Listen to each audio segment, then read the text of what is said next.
Welcome to Turn a Page, the official comic book club for Nerd Initiative. Each week, the NI Bullpen will be covering the world of comics, talking to creators, deep diving into some fantastic stories, and much more. Now let's hand it over to the team and turn a page.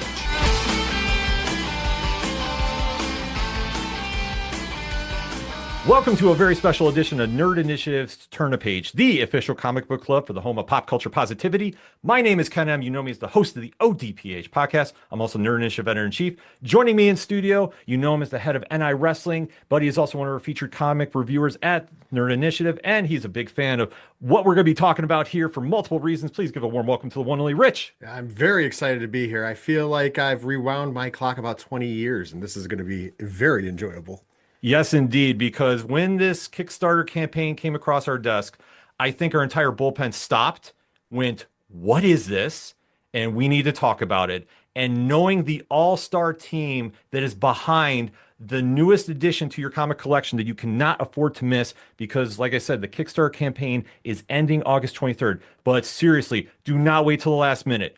Go order early, go order often, and share the link because you don't not want to miss what is coming from this team of creators. Because when you have an acting family that has entertained millions from their work in Give Me a Break, Blossom, Mrs. Doubtfire, Boy Meets World, and their own sitcom Brotherly Love, and the Brotherly Love podcast, teaming up with a dynamic duo production company is making a lot of waves in the comic world, especially with their debut with Dark Horse Comics, The Writer, Nerd Initiative Cheers, who's winner, by the way. And if we're talking Nerd Initiative Cheers these winners, they teamed up with an artist whose artwork is mind-blowing to limits we can't even get into. You've seen it in Toe Tag Riot, Pawn Shop, covers for Ghost Machine that are a personal favorite of ours here. But let's be honest, when we have him on, it's because we want to give the admiration to the Eisner-nominated, should have won, and Nerd Initiative Cheersy winner, The Pedestrian. You put them all together, like I say, that's an all-star crew, and they are the team behind the Lawrence Brothers Detective Agency. So please let me give a warm welcome to Joey Matthew and Andrew Lawrence, Ben and Max Berkowitz, and the one and only Sean Von Gorman of comics. Everybody, what is going on? Whoa, what an introduction, fellas. Truly appreciate all those kind words. We don't deserve any of them, but I appreciate it, you know? Thank you guys very deserve much. That and more. I'm serious. Thanks, like I say, seeing everybody come together about this and seeing the project, which we can't understate enough. Get on the Kickstarter link. It's in the bio of this YouTube channel. It's in the bio of the podcast. How did this whole project come to be? Because this is something truly special. You know, man, it's crazy. We've said it before, but literally 20 years ago, and I'll let Matt speak to it because he's got the best handle on like the memory that this sort of spawned from. But 20 years ago, we were talking about doing something like this. We were all fans of the Hardy Boys. We were all fans of Scooby-Doo. We were all fans of this world. And we thought, wouldn't it be fun if I don't know, if like the acting thing didn't work out or something, if we were detectives, you know, and used all of our Hollywood skills to solve all these mysteries that, well, first of all, begin in Hollywood and then outside of Hollywood. Anyway, cut to all these years later. By chance, we are teamed up with the Berkowitz brothers and Sean Von Gorman. And the Berkowitz brothers are like, hey, guys, we're thinking there's this space in the graphic novel world, which we think there's a big hole, and we think you guys could fill it. And we're thinking, like, what if you guys had a detective agency, Lawrence Brothers Detective Agency? We were like, what? Dude, we've been talking about this for 20 years. And I'll let Matt jump in here. Isn't that right, Matt? We were on a family vacation, right? Yeah, we were on a family vacation, and it's weird because even though, you know, like you said, we've spent a lot of time in TV and film, all of our dreams and kind of fantasies about this type of idea, we were dreaming as if we were writing a graphic novel. I mean, that's the way we were seeing it. Yes. And this was a long time ago. We were on a family vacation, and we just started like spitballing all these ideas. Like I used to get sunburn really bad. And so Andy made this hilarious idea. Well, what if, you know, the arch nemesis is your shed? Like you get sunburned so bad that you shed a whole version of yourself, and this little cloak version of me becomes the evil me and starts haunting. That steals stuff. So we have to solve crimes and use our, you know, procedural skills from all the procedural dramas and like CSI guest spots we've done to solve these crimes. Anyway, so many years later, our good buddy Brian, the Berkowitz brothers, who said, you know, this could be a fun team. obviously after the success with the writer, to maybe be the next kind of thing you guys attack.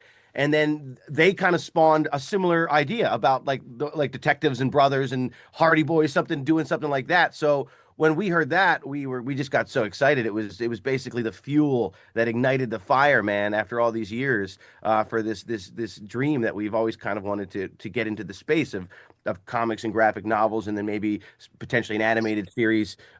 It's limitless and boundless, with creativity. We're such big fans of the medium, and we're such big fans of the team. And then obviously we got introduced to the legendary Sean Von Gorman of comics down there. I see you, buddy. It's been too long. Where have you been? I haven't seen or heard from you since Comic-Con. I'm having withdrawals. I've liked every single one of your posts. I know, me too. Yeah.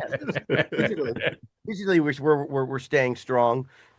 Anyway, that's the run and short of it. You guys can fill it in from there. I mean, no. And we wanted to work with these legends. These guys are freaking legends. They've been in our industry. own minds. In our own minds. You've all three of you been in this industry since you were like babies. You know everything about Hollywood. So there's endless stories that we can tell. Yeah, and then Sean and I, Sean, Max, and I, we kind of came up with our own own projects at the same time, and we're doing our own marketing hustle thing behind the books, and we were like, and Sean and I started talking about this project, and we were like, you are the only person who can really bring this like crazy, weird, beautiful story to life, just the way you kind of brought the pedestrian to life. Oh, I think he disappeared.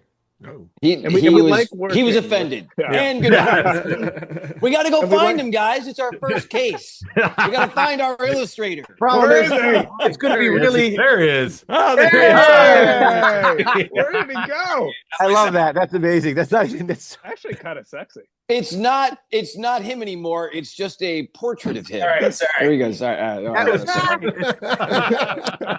That is so good. I feel like you guys have to get that. My gosh. That's great. I wish I had just screenshot that. That would have been brilliant. How you doing? I leave him at the booth when I don't want to be there anymore. Yeah. Too much. And the people complain like, hey, I didn't see you at your booth, Sean. Like, but you saw me, right? Oh, you mean cardboard cutout? There you go. That's me. It's me, baby. Brilliant. Yeah. Ben had pitched this to me a couple months ago, maybe late November, early December. And it's something the Lawrence Brothers Detective Agency, I think was my Winter Soldier code word phrase that like something clicked in my brain. And I said, that has to be a thing. And then I said it. I walked into my bedroom where my wife was sitting on the bed, and she's like, oh, how'd your meeting go? And I was like, do you remember the Lawrence Brothers? And she kind of like freezes and she goes, would we get to meet them? I'm like, baby, we're like so far ahead of that, but yes, of course. And then we finally did, and they were all lovely, and they did not disappoint as humans at San Diego, which by the way, guys, congrats on that San Diego Comic-Con premiere. That was a tremendous first San Diego, everybody. Yeah, it was awesome. It was awesome. Truly a blast. Yeah. We had an amazing panel. Well, yeah, and thank you, Sean, for the panel too. I feel like you kind of swooped in there and saved us and kept us on track, because my brothers and I have a real knack for the chatter. No, I kind of practiced by just watching episodes of the pod to sort of like feel out your rhythms, so I can kind of figure out like when would be the right moment to like when it like arches a little bit, and when there's like a pause, I can kind of get something in there. But I think that panel was the first time we were all kind of sat down in a room together. So I honestly think aspects of the project kind of materialized in that moment where everyone kind of came into the room with different ideas of what this is. And I think we kind of came to like an understanding of like, oh, this is the tone. This is what we're talking about. We're not here just to make fun of the Lawrence Brothers, which we will, of course, but there's also, these guys are legitimately stars, and they've been living in Hollywood their entire lives. And what does that do to people? And I remember seeing Max months after Ben had pitched it at a con, and we were saying, hey, it'd be great this materialized. They were still shopping around before I started shopping around. and they're like, yeah, they want to do like a retreat, and like, oh, so hold on, so you're saying there's a version of the future where we go with the Lawrence brothers somewhere on a retreat to talk about this book? And I was like, in my brain, like, oh wow, like what would that be like? Like, would we go like food shopping, or like where would we go? Mac goes, don't go to the supermarket. Bro, I go to the supermarket, like, honestly, probably I didn't say that. I love the supermarket. Absolutely. I can't tell you how many. But then you pulled it away, like, no, I'm just kidding. How many? Awesome. Matt doesn't go to the I don't supermarket. go to the supermarket. No, he doesn't go to the supermarket. He goes to that fancy one in LA. What is it called? No, I order He it. orders everything. Yeah. Ah, Oh, okay. Well, I mean, I guess the bigger news out of all that is that Sean Von Gorman actually kept the panel together. I've never heard you keeping anything on the rails. It usually goes off the rails. Oh, dude. He did have that roll of duct tape though, and the wrench backstage, and you were, No, you know what I loved about it was that he came in and he grounded it, because we were all talking about all these lofty, crazy slime and grime and crime, and then there's like this little pause. He comes in, voice of reason. yeah. But you do realize there is an actual price that's paid for Being a child, being a child star, being a star, period. Mm. And these currents, are what's going to ground this universe. And I really was like, awesome. That really hit me deep, because if you really are going to, seriously going to try to create a graphic novel and a story that's going to build a universe and maybe have all these offshoots, it's got to be still grounded in something. You can't be all the fun. And we really loved kind of shining a light on that journey as an entertainer, whether it be a child star, which is very drastic, or just an entertainer in general, of the successes and failures of that career, and how it's like, I recently heard the analogy of like it's surfing. You catch a really good a wave, but the ride is going to end, and then you got to paddle back out to catch another wave, and that's the journey of it.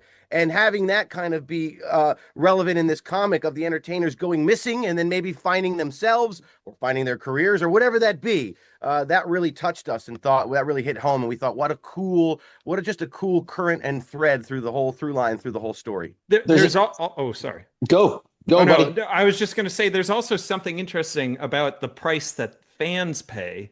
Having grown up and built this emotional attachment to you guys over the last 30 some odd years, Right. growing up, watching you make mistakes on these shows, apologizing, growing up in these 22-minute arcs, and like really building these deep connections, and it kind of grows out of control. And that price that the fans pay is put in our Kickstarter. There's lots of different tiers, and they can just get on there and help us bring this into life. Oh boy. Come on. It was a great segue. That was amazing. Brilliant. That was really good. Well, we're having a lot of fun. We hate to pause the action, but it takes a lot to bring you this type of content, and we are holding a Kickstarter right now. We're currently at $24,755 with 161 backers with 14 days to go. This is a really great opportunity to make some new memories with the Lawrence brothers. And what I appreciate about this project and about what the Lawrences are doing is, we're seeing in real time an evolution from media of the 90s and the aughts has changed in a very big way, and we're seeing it change in real time. And it's not so much a project about the Lawrence brothers starting a detective agency, where it is the Lawrence brothers taking back some of their agency, because so much of what they've been involved with, they don't own. Their faces have been ingrained in our lives. They've been on posters, they've been on toys, but so little of that is something that they've exchanged their likeness and the pieces of their lives for these things that we love so much. Yeah. I love that. And this is not for guys. I was gonna say, if Sean Von Gorman wasn't Sean's getting his. he should have just Recess. He literally could have been a PR guy. Let's be honest. Hey! There it is. Absolutely. There it is. I picked this up as research for maybe the style and the look. I think we have borrowed a lot of the vibe of just the box in terms of the coloring, the tone we have, and the art so far. And Anyways, what if these we didn't know had an AI chip, and they were all activated to take over the world. There's only one Joey Lawrence. True. It's this Very, guy very true. right here. Yeah. Well, to get this back on to get this back on track, I need to hear the elevator pitch for this book. I know how it came together. So, what is the actual story all about? Berkowitz brothers. No, let's let Sean. I want Sean. Yeah, Sean. Sean. Uh-oh. There he goes. Here he goes. There it is. Have you seen these boys? The Lawrence brothers starts their very own detective agency, in the Lawrence Brothers Detective Agency. When former child stars go missing, it's up to the Lawrence brothers to find them. Are they missing? Are they dead? Have they just stopped working? You decide in the Lawrence Brothers Detective Agency on Kickstarter now, featuring all of your favorite Lawrence brothers, Joey, Matthew, Andy, and the rest, on Kickstarter now. I love it. It's an adult Scooby-Doo. Yes. Yeah. That's what it is. You know, it's amazing to me because that space is one that we've all loved. And it's shocking, like as we were kind of doing some research, there's really nothing like that out there, you know? So we thought, and it's funny, years ago, and Matt was so right, he said this before, but when we were thinking about doing something like this, and we were coming up with the characters and the shed and all these things that Matt mentioned and Andy mentioned, we had seen it in captions, like the bubbles. You know, it was graphic novel sort of. That's how we saw this whole thing. So it was just so much. There was so much kismet, and it was so fortuitous. You know how it sort of all came together at this time. You know, and Sean's right. I mean, there's been over the last 44 years, there's been so many things that have been that people have used our likeness, used our faces, and we've had nothing to do with any of it. No control at all. You know, it's such a weird thing, you know? And so we feel like we're finally in control, and we're really excited to sort of bring this story to life. And a lot of our friends are going to be involved in it. You know, but like with any great comedy, you know, as we've said, it will be grounded. You know, there will be heartfelt moments. You know, there will be moments where it's not as easy as you'd think, you know, amidst all the chaos and mayhem and, you know, all that stuff, you know. So, you know, we're looking for a really cool ride to go around the city and the country and possibly the world and solve crimes. You know, it's going to start inside sort of the industry in which we know and we've grown up in, but it definitely has legs and will reach far beyond that if, you know, if we're able to do this, you know, on the scale that we'd like to do this, you know. Yeah, which I mean, I think after everybody picks up issue 1, I think they're definitely going to be excited about it. I say issue 1, even though it's one volume, but still, you want to hit that ground running. Yeah, you want to hit that ground running. That hopefully this leaves the door open for more, and especially for Joey, Matthew, and Andrew going into comic creation. Like this is something different than what you've done in movie and TV. What do you think has been the biggest change to storytelling that you've noticed? Yeah,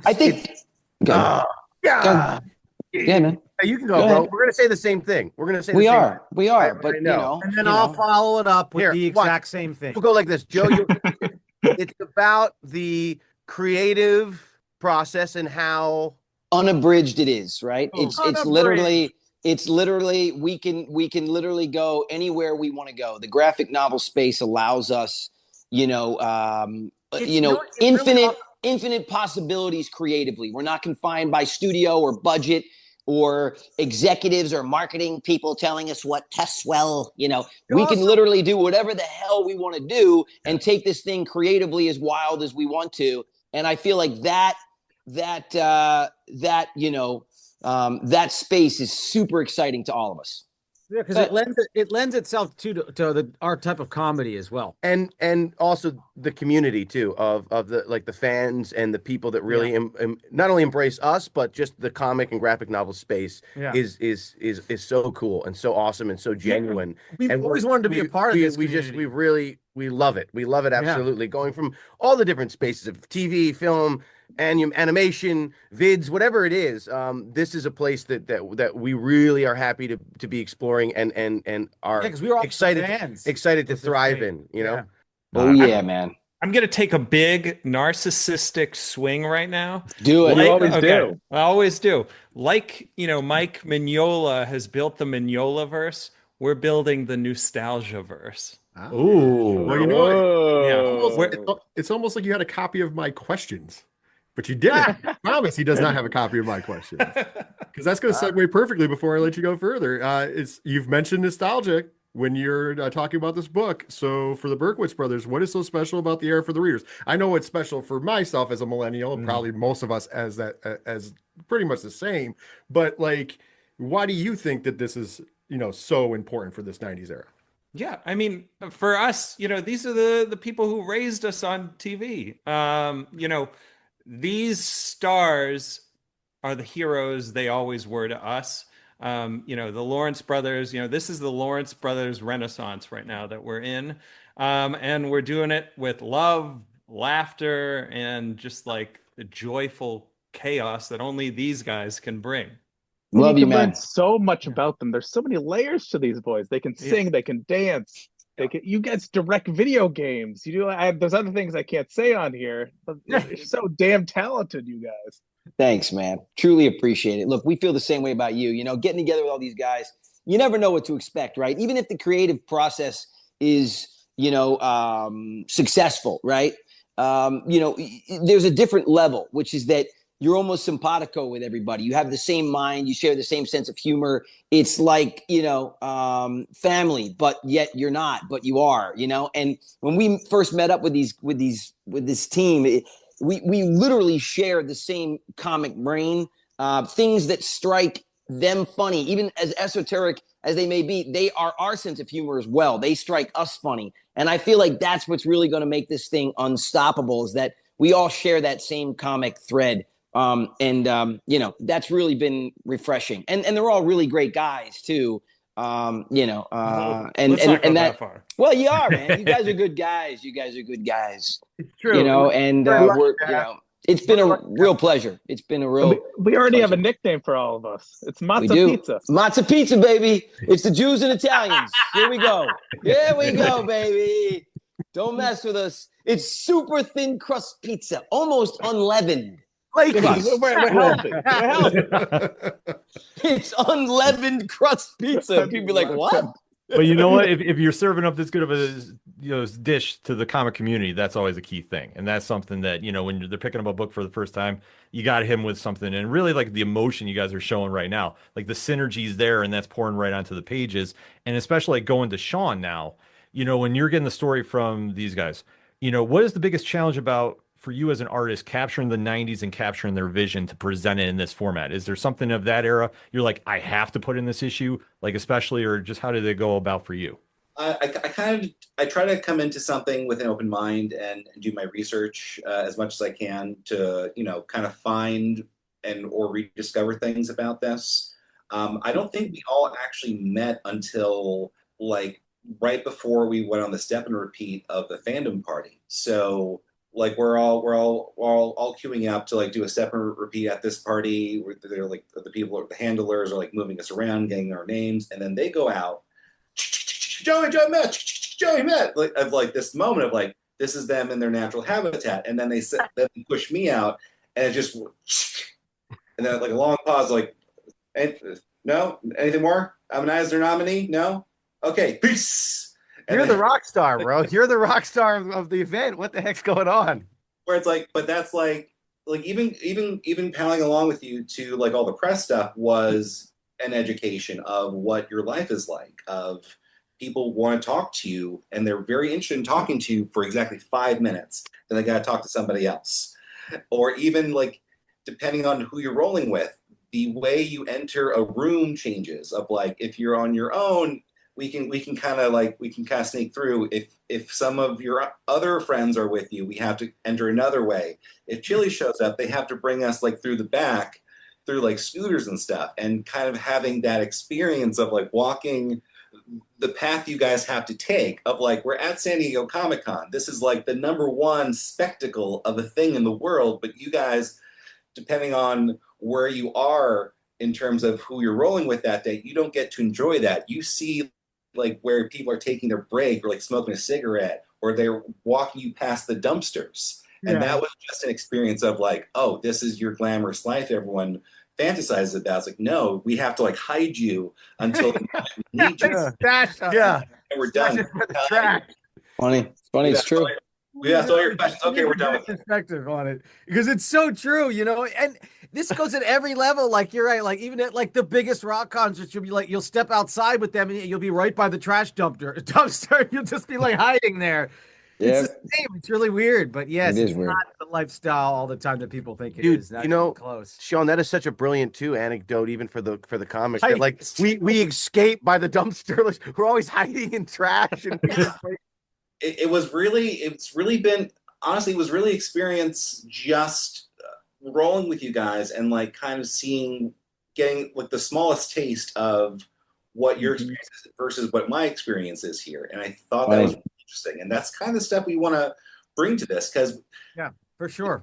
it's just so wild and wacky on its own. We don't really need to like bump this up too much. Just the situation itself is ridiculous. Sure. And the thing I got a lot of pleasure out of was going into this knowing they probably weren't going to have us in the press stuff. So that morning I went to Ralph's and I made something like this, and then I threw it at Andy, and this made it into like most of the interviews. Oh, yeah. It did. Milk carton, and it just to see like, there's the world that we live in, and then sometimes you can throw a grain of sand into something to just kind of like change what's happening just a little bit. And it's like, oh, all of a sudden, okay, now the stories we're talking about this milk carton that we found this morning in this big interview type of situation. No, it's true, man. I love that too, because that's what Steve Jobs said, that you can poke at the universe, and if you poke at it enough, something pops out on the other side. You don't know what it is, but you took a stab, and what a brilliant stab with that milk carton, dude. Some of the best marketing. Absolutely, like, I mean, freaking genius. that is such a like. I love it. I love it. Biggest marketing firms would die. Totally, man. That is like the That was coolest, awesome. most brilliant take. Yeah, it was something this was the first idea I had after speaking with Ben. I wasn't on the project yet, but sort of like it's stuck in my brain and I couldn't get it out. And then this idea of just them on a milk carton holding this milk carton as their adult selves of the question is, I think Joey said something in like one of our first Zoom calls that like people approach him at shows all the time with like a picture of him at 17 holding up to his face, like, what happened to this guy? And that's such a wild thing to happen itself. It's like, well, I'm doing my best, but I'm a human being. Like, and it shows, it speaks to the relationship of, a lot of your fans, like, I don't think completely appreciate that you've lived lives outside of being in their TV. And you have this opportunity to meet these people again. And sometimes it's nerds. Sometimes they're on the spectrum. Sometimes maybe in a rare case, they're just a jerk. And they're having the opportunity to, be a little jerky. From what I saw at San Diego, there's lots of people who love you and came out and and that was such Those lines were around the corner for the sign. Yeah, absolutely. And just the panel, I mean, that was a big room, and that was I didn't see any empty seats there. And just the people who were just ready to ask questions and be a part of this, and the 161 backers so far who have just chosen to be a part of this with you guys and to put the story together has been a really positive thing over the past couple of weeks. and how you guys were out on the street just talking to everyone, making fun of each other, but with love. It was just amazing. It's always with love. Yeah, Always. but especially that's doing the it. thing. Oh, Yeah, go. love and heart too. We got to make sure we're all about that, and I think that's a common through all of us is that we're all really open to that, and we all really appreciate that. Sorry. So anyway, No. I was gonna say, because especially showing the comic community that too, like that side. They only know you from what you did in movies and TV. To see that, especially at San Diego too, and making that big impression there, that's huge. And especially to draw a buzz for the book too, because especially with it being the debut, you really want to get as many eyes on it, and especially making that connection with them. Yeah, it was awesome. It was awesome. It was really a special weekend for sure. Absolutely. And a credit to Z2 Comics, their specialty is working with talent and musicians, so they know how to give their talent a stage to do what they do. And that was part of the reason why we brought it to them, because knowing these guys are professionals, they know how to get out there, they know how to get their faces out there, and Z2 is great at giving the stage for these guys to come and do their thing. And there's a huge response for sure. 100%. Yep.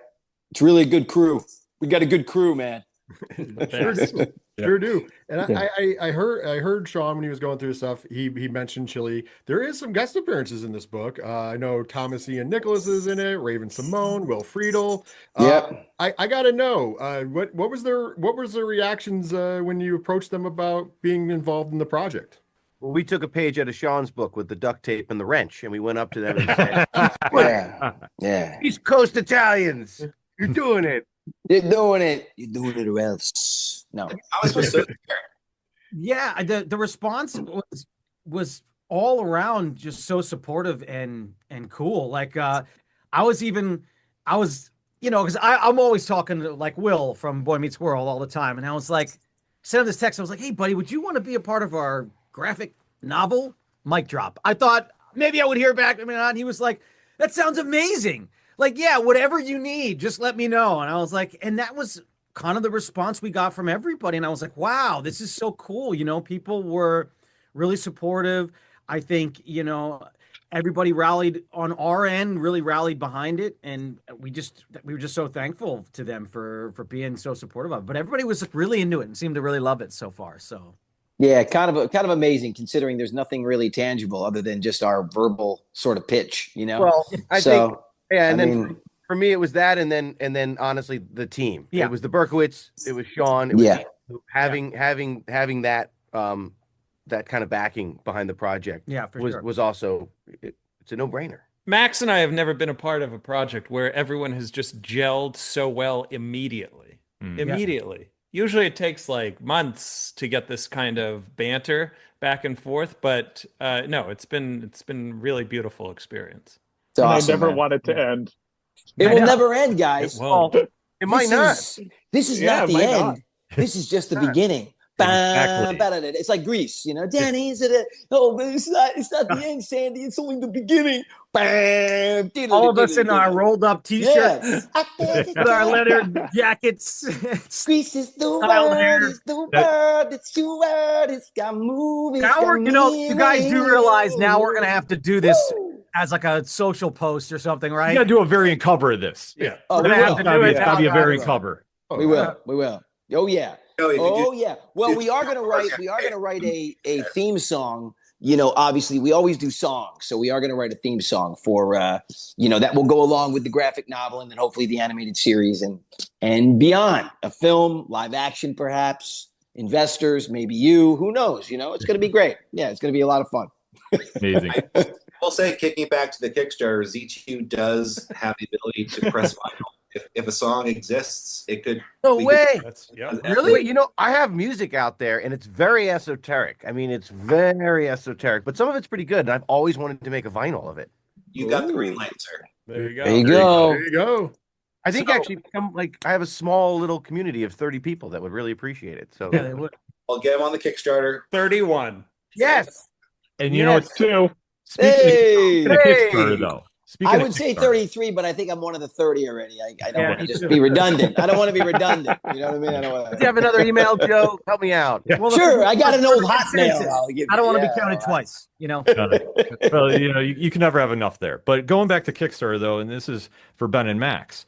Now, this is your second comic project, obviously coming off Dark Horse's The Writer. And now you're going to Kickstarter. What was the behind the scenes decision to go this route? What has been the biggest pro and con for going this route? And you want to talk a little bit about the rewards?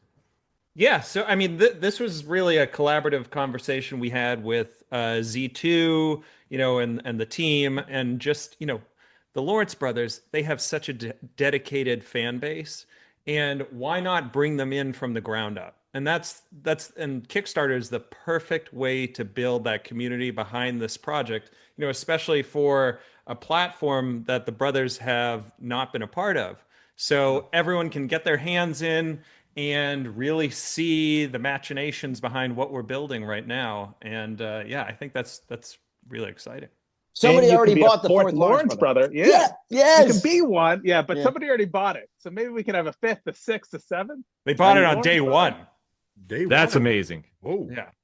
Yeah. Yeah. We have a lot of different things that are going to be coming out. People are going to be able to buy a lot of stuff.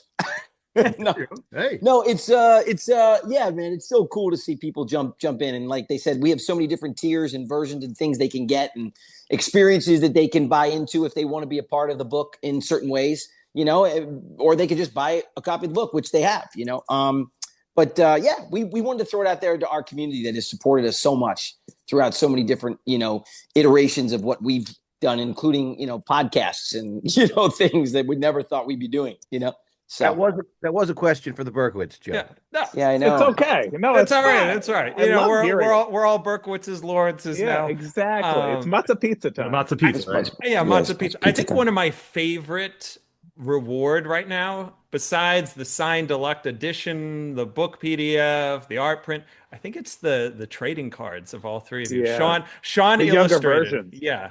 Sean illustrated you guys, and they are hilarious. And I'm gonna have each of those in their like specialty cases on my desk. I get to look I at your just want beautiful Andy's, faces. because Yeah. he's so cute as a young little boy. Oh God.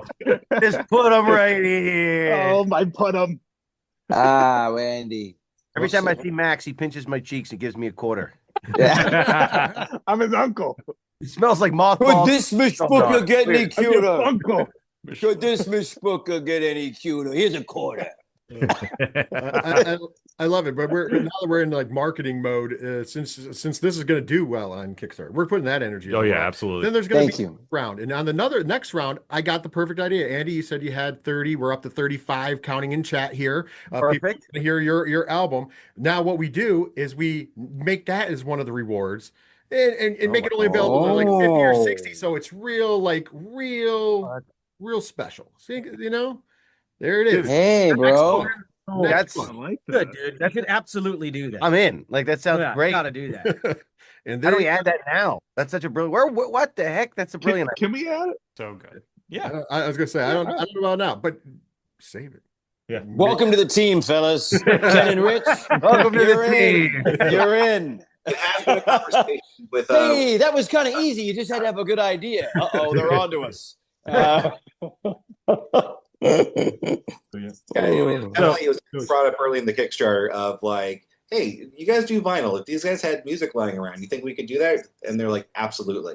So we can definitely make those connections for sure. All right, I gotta text you. I'm gonna send you some songs just to listen to, and then you can tell me if we should do it because I'm in. Yeah, and speaking of Z2, this is not the first comic that the Lawrence brothers have appeared in.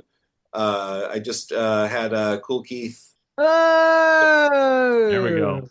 I was working on the final pages when we started talking about this, and there's a scene in the book that is based on the life of Cool Keith, where he interacts with all of his rap personas, and it's sort of like a multiversal thing where he goes to a reality where his career never really took off, and a lot of his accomplishments were overtaken by the Lawrence brothers in this alternate world. So there's an album cover. My God. That is so awesome. I love That's it. Amazing. That's so cool. Great. Well, That's a scoop for you guys. I have not announced that yet. there you go. Hey, There it is. Lucas here. It's exclusive there. But Sean, I'm gonna stay with you for a second. When it's up the detective story, what were the key elements you looked to try to hit just from an art standpoint? Sure. I mean, it's definitely an emotional arc where we have to see the boys in a place where they're not really happy with where they are. I mean, who is? But these guys have had a lot of twists and turns in their careers, outside of their careers. They're all talented. They're all hardworking. And then Hollywood decides otherwise. And then all of a sudden, you're the butt of jokes for reasons outside of your control, which doesn't really sound fair. So I want to capture that feeling of what it's like having to kind of put up with that and give these guys a moment in this world where, again, my favorite things are situational comedies. Like I love Ghostbusters, where the world is real, except for this one weird thing of like, these guys should not be responsible for saving anybody. Like we really should have called the cops. We should have let the process take care of this, but no, because they think they know better because they've had these experiences by growing up in Hollywood or like working with police on set, like getting these different weird skills that you have to get as an actor because you have to know your lines, you have to hit your mark. It's not it's not a skill that people really appreciate, of like being able to go on camera, hit your mark, do the same thing relatively over and over again.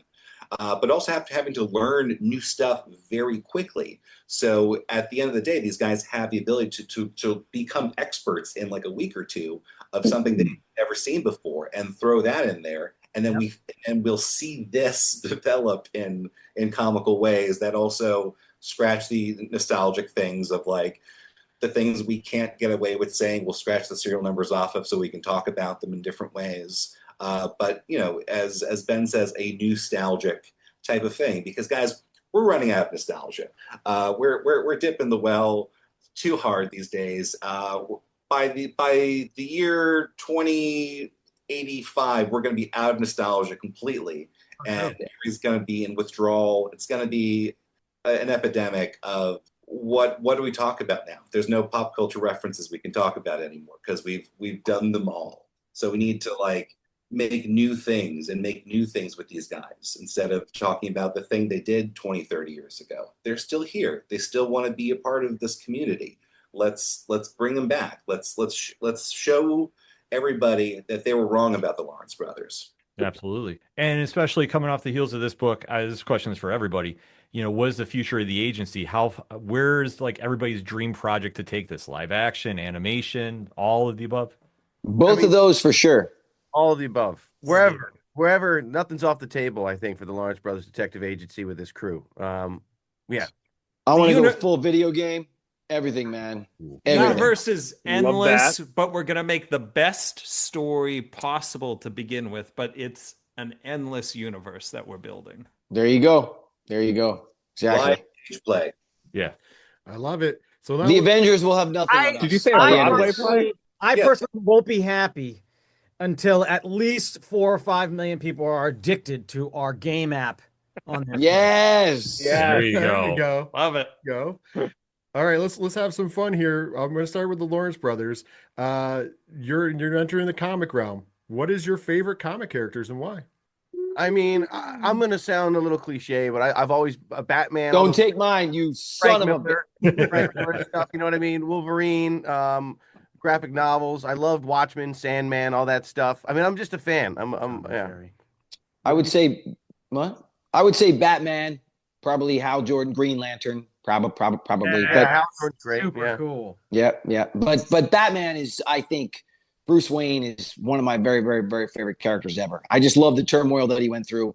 I loved, his depiction in Tim Burton's 89 because I just feel like his self-deprecation, that humor that he was masking all that pain with was so well portrayed by Michael Keaton. It was so unexpected.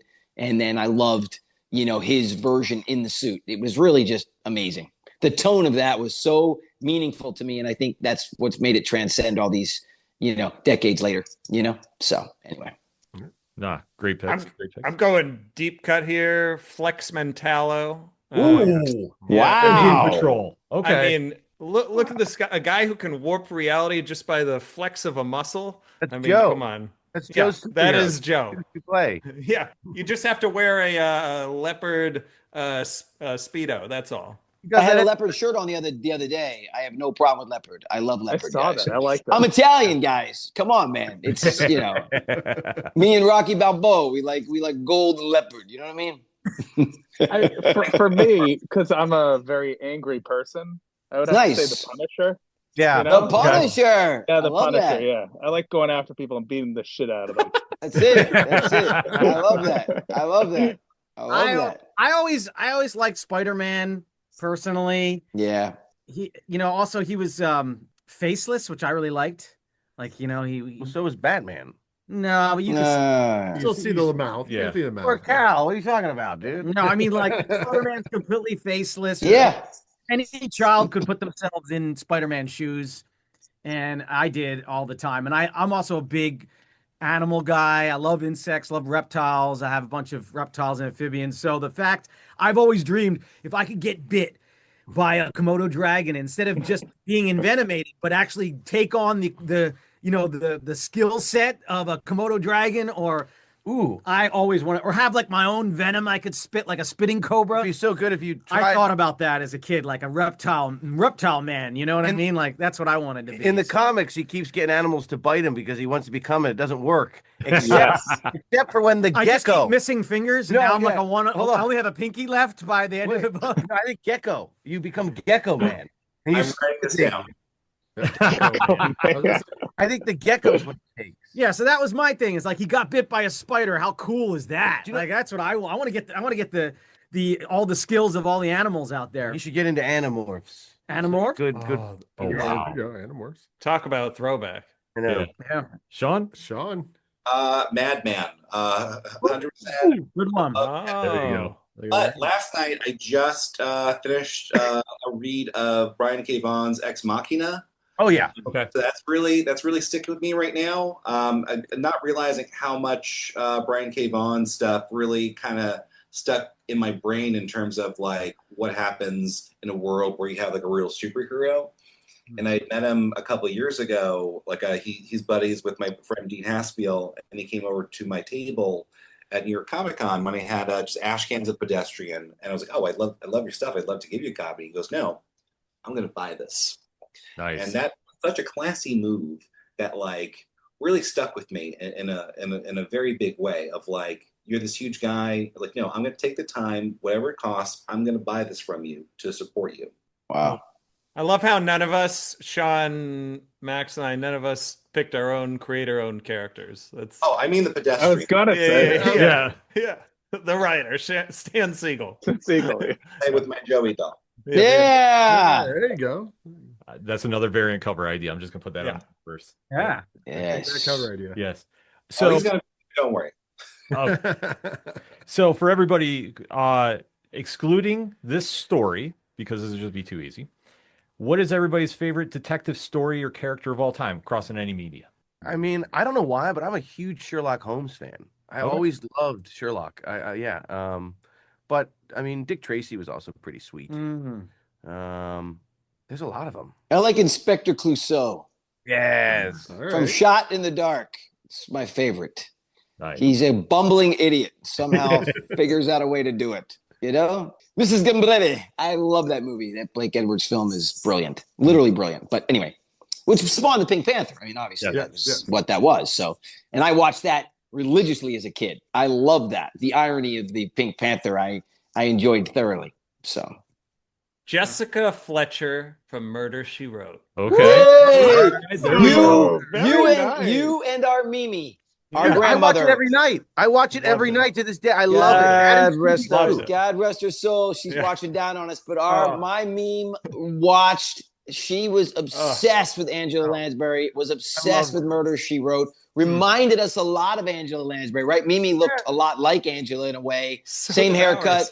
So did same haircut, and Yeah. obsessed with that, man. Obsessed with that. Yeah, it was awesome. This is my answer, even though it's probably wrong. Wrong. The Count of Monte Cristo. Hey, I watch it. It makes sense. It makes sense. It works. It So works. you try to find the people that ruined your life. yeah. You're a dark soul. The Punisher, the Count of Monte Cristo. Wow. I didn't Max. You're showing all. I didn't know The this. man with the iron mask. Oh my God! What the hell? Miles hiding a lot of- Jesus. Yeah. Yeah. Matt's For me, Carmen Sandiego. no, for me, it's a toss up. It's a split between Bud White from LA Confidential and Tommy Lee Jones from The Fugitive. Fugitive. Which is Yeah. onto the whole U.S. Nice. Marshal universe. So Oh yeah, I forgot about the second one. Yeah. yeah. Robert Downey Jr. was in there, like a pre-Iron Man Robert Downey Jr. Yeah, he as- was. Yeah, Yep. right. He was. And it was That's even right. the bad guy. It was guy. Wesley Snipes and Yeah. and Robert Downey Right. is the bad guy. Yeah. And there's a thing where like they could pick handcuff locked with sunglasses. Oh, of course. Great Of course. I'm like, oh, I'm out of my handcuffs, and I broke seconds. 20 pairs of sunglasses that summer to try and figure that out. My My mom was so about that mad. that was the aha moment too. Yep. Because when he sees Wesley Snipes break out with the sunglasses, he's like, I've seen that before. Yeah. Yeah. Aha. Aha. Anyway, that was great. I love it. That's crazy, Matt. Wow, good callback to the U.S. Marshals. Yep, the spinoff of the Tommy Jones, every house, back house, man, house, and dude, The Fugitive was so good. It's so Oh my great. God, so good, so good. I don't think I've ever heard U.S. Marshals brought up in a casual conversation. Yeah. So There you go. I'll be here all night. Tip your waitress. I love it. I love it. I think So mine good. is Columbo, Murder by the Numbers, that very first episode. Because I'm watching it, and this was like probably like a pandemic binge. I never had really gone into Columbo, and then that first one I was like, wow, this is really good. And then at the end, it's directed by Steven Spielberg. I'm like, what? Yeah. And then Googling, I'm like, I did not know that. And then just I think I always enjoyed that Columbo always treated everyone with respect. Yeah, he did. He He did. was more like, oh, you're a criminal, you're a piece of shit. Like, no, like I need to understand you. Like, and he'll try to like see where they're coming from. And he's not here to judge you. He's just here to take you downtown because you broke the law. You're not a bad person. You just broke the law, and that's my job. It was great. Yeah. Columbo was great. Classic. Columbo was great. I was about to do an impression, but it's close to Jimmy Durante, and I'm not going to do it. Oh, do it. No. Do it. That was a good choice. Yeah, Columbo's great, man. No, I loved it. Columbo was fantastic. There's so many of them. Magnum PI. There's so many. There's good ones, you know? Yeah. Yeah. I love how Columbo also low-key gave everyone the finger in every episode. Yeah. Tell me about this here. That's right. Yeah, with the eye and the whole thing. Yeah, it was great. But it is a little Jimmy Durante too, if you get into it, right? Right. Yeah, a little bit. Definitely. It's like Durante meets Cagney, you know, sort of a thing. Yeah. Yeah. Funny. So we have one more since where this bit is going incredibly well, better than I thought about it even in person. So thank you guys for being a bunch. They're humble too. And wow, you set the bar pretty low, huh? I thought this was going to be a real shit show, but it turns out it's one mark above it. Oh, thanks. No, we'll give you, since everybody's been so gracious, I'll give you a peek behind the curtain. We got the message yesterday. Well, he passed it on to me that the Lawrence brothers would be joining us for this. And in all caps, I literally, because I will swear, because we can do that here. I was like, "Are you serious? You're not fucking joking with me right now, right?" Hey, like it was all like I thought he was, ribbing me. I thought I was gonna, and he's like, "No, I'm dead serious." I'm like, "This is great. This is an amazing moment for me." Yeah. Oh, I appreciate it. So you not only have you lived up to that high bar, you've exceeded that high bar. So, Woo! It was a very high bar. Jackpot, baby. But Thanks, let's have it. I'm going to change it up a little bit because we're having so much fun with it. This will be the last one of these. Originally, we were going to ask 90s event comics, and Sean, you can talk to that. Anybody who can do it. But let's just go. What is your favorite, not including anything you did, because obviously that would be too easy. Right. What is your favorite 90s nostalgia, like pop culture moment, movie, anything, just whatever you want to throw out there? Ooh, I'll start, guys. The Michael Jackson black or white video. Oh, dude! Wow! Home run! I had to be home at 8:00 that night. Awesome. There's no excuse. It's on every channel. Yeah. With the first that technology of the morphing faces, right? You're black, you're white, stuck with you to be yeah, you're black, you're white. So good, dude. So good. That was great. All the technology of the world had like kind of culminated in this moment of like we're connected just enough where we can get the word out. We've got some technology we can play with. We've got the star power of Michael Jackson. Oh my gosh, yeah. 8:00 on a Sunday night. So there's this cultural moment of like, boom, this is where we are. This is what we're doing right now. Michael, man. Michael was just, gosh. I remember as a little kid, the event in the 80s when Thriller premiered. I was very little, but I remember sitting in front of the TV and I mean, this dude, nobody did it like, I mean, bad. Oh my God. Michael's just, God. I'll give you my moment of the 90s. I know what it's going to be. Oh my God. He's wearing the shirt. Jurassic Park. Amazing. So true. Andy, go like this.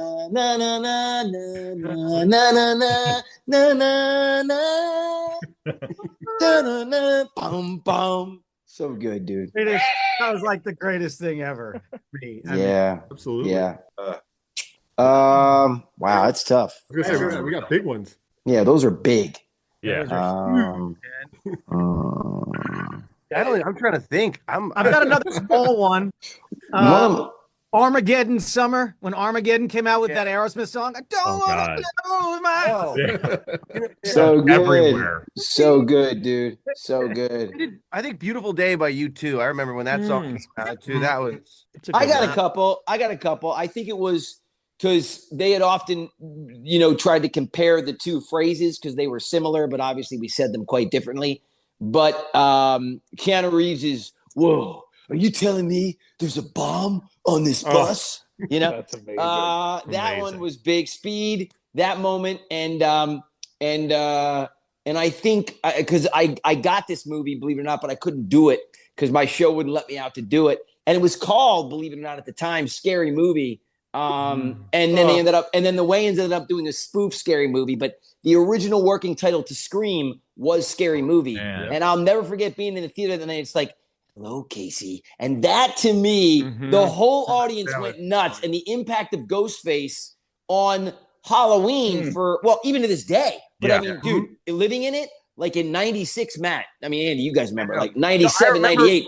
There were 1,000 ghost faces walking around the neighborhoods. You couldn't get a ghost face mask. Could not get one. Stores, Could and not get there one. were so many ghost face for years. I mean, it was nuts. Yeah. Also, I think I remember just because I remember sneaking into the theater because for some reason I saw every movie as a kid. Like, yeah, well, we took you to see them all. Yeah. I should have not been seeing. Right. You were the size of a Cabbage Patch, so we just brought you in Mom's purse. Yeah, I don't know why. Like when I was, it would sit me in front of the television, like 5 years old. I watched Species and like all these weird.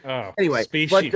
But in particular, I remember I snuck in to see Fight Club in '99. I snuck into that theater against, and I just remember sitting there going like, "Oh my God, this is the coolest, greatest movie." The Pixies, David Fincher, Brad Pitt, and Norton looking cool as, just the coolest movie. Yeah. That changed my whole life, honestly. We also, as a family, thoroughly enjoyed Lethal Weapon 3. Ace Ventura. Ace Ventura. Alrighty then. That one. People were like I remember that was the most cinematic movie experience of an audience. That's true, and tell him that. Probably outside of Jurassic Park was huge too, because I think we went to the premiere. Yeah. But anyway, but Ace Ventura we saw in the theaters, and people opening night. We had to see it again because the laughs were so hot. People were spilling their popcorns and rolling in the aisles. There were literally people in the aisles. Yeah, it was rolling out of their seats into the aisles. No joke, laughing at that film. The Rock. The Rock. Dude. The Rock. Yes. I got a shave on that deck. That's right. The same deck. The Fairmont penthouse. No, you didn't. Wait a minute. You got a shave on that deck? A hot shave. How's your bowling arm?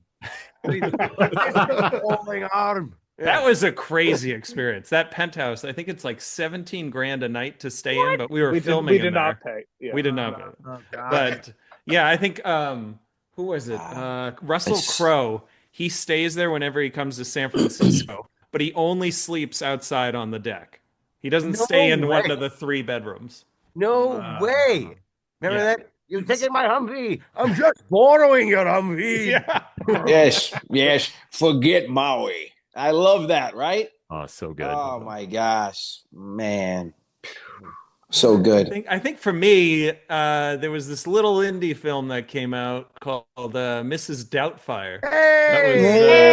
Yes. I think that like changed that like really was a shift in comedy in film, and I think Robin Williams, you Matt, it was that movie just had such an impact on all of us. His face is ingrained in my head. Yeah, like, Dad. And when he does the Barbara Streisand like that, oh my kills gosh, me. Oh my gosh, I know. That was great. All right. Well, because I'm addicted to sports. 1999 All-Star Game. Pedro Martinez. Fenway Park. 5 strikeouts out of 6 batters against the steroid era guys. Sammy Sosa, Mark McGwire, all these guys. I loved it. And then the other one is I was 7 years old, go to the movie theater. I think my grandmother took me to a movie. My parents were seeing Private Parts. Oh, gosh. Oh, wow. Our movie ended. Howard Stern. Yeah. The Howard Stern Our bio. movie ended. And my grandmother thought it would be smart to take me into that movie to like go see them. And that's when the speaker was underneath the woman's skirt. Right. Oh Yeah. my god! I remember that. And that's what made me into a freak. So. Oh my god! Dude, the South Park movie. Thank you, Grandma. Oh, Yes. The South Park Oh, my movie. God. When that came out in theaters, I went to go see it, and I had a lot of questions because I was a young kid. I remember turning to my mom, asking her a bunch of questions throughout that movie What about Team America? What about that Come one? on, Devil, what are you doing? Just come here, give me a kiss. Oh my gosh! Oh my gosh! Remember Team America? Yep. Kill Canada. Oh, yeah. Man, blame Canada. That's not Team America. That's South Park. That's South Park. Oh, is it? Oh, is it? Is that that movie? Yeah. Oh Bigger, my longer, gosh! uncut. Yes. It's the same guys. Yeah. That's funny. It's crazy. Same team, though. We were talking Team America. We're talking post 2001 when the 90s. Exactly. Yes. Exactly. Yeah. But dude, Now this we're America. Now we're against everybody. exactly. Don't mess with us, guys. Freaking But that's Friends. the one thing, seeing all the nostalgia here, and that's what people are going to be picking up when they go make sure they order this book, because like I say, this has got so many fun elements involved in it. It's just the start of a groundworking of a new universe that you're absolutely going to fall in love with. Guys, we can't thank you enough for coming on the show. When the book is out, we definitely have to have you come back on and do a whole turn page breaking down everything involved in it. Sure. Be our pleasure to do so. Thanks so much for having us on today, guys. Yeah, appreciate Thank it. you so much, Ken and Rich. No, Thank you. Thank you, guys. And like we say in the liner notes of this podcast and YouTube channel, you want to make sure click the link. Don't wait till the 23rd of August to do it. Do it early, do it often, share it everywhere. You don't want to miss what is going on with this, because trust me, when you get the Lawrence Brothers Detective Agency in your possession, you're going to have a truly quality book that's only starting for something so much larger to head your way in the comic shops. And we'll end it like we always do on Turn a Page. On behalf of Rich and myself, thank you for checking us out. And when you're at the comic shops and you have a great issue in your hand that you got off Kickstarter because you were smart and you bought a multiple copy, so you brought it with you, like the Lawrence Brothers Detective Agency, and you see somebody struggling to find something, hand yours off to them. Tell them Turn a Page. We'll see you next time.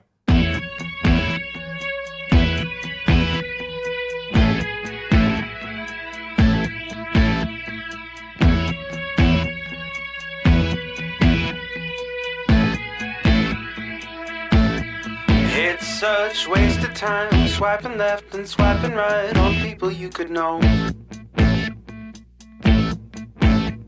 'Cause anyone who's worth a damn be worth way more than a picture could ever show. You could find the right light, find the right angle, and never find your soul. And it can feel like a losing battle, and this plot is full of holes. This modern way of finding love just makes me feel so alone. And I can't be the only one sick of staring at my phone. So look up, talk to me, a better way to spend our energy. Just look up, talk to me. We don't have to float alone on the open sea. Don't know that I believe in the old time fable. Everyone has just one true love. All I know is you're across this table, and you're all I'm thinking of. So look up, talk to me, a better way to spend our energy. Just look up, talk to me. We don't have to float alone on the open sea.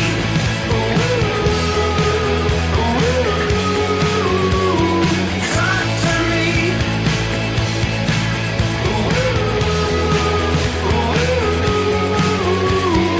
Talk to me.